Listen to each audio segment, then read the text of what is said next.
বিশ্বকাপ দলে সাইফুদ্দিনের না থাকার কারণ জানালেন বিসিবি।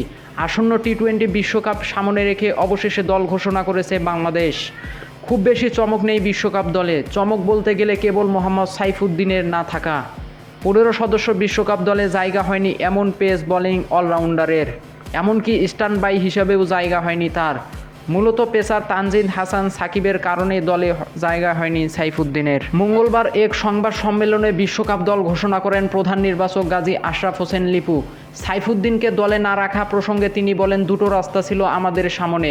প্রথমত দল থাকা ফিট ক্রিকেটারদের মধ্যে নির্বাচন, দ্বিতীয়ত বাকিদেরও পরখ করে দেখা।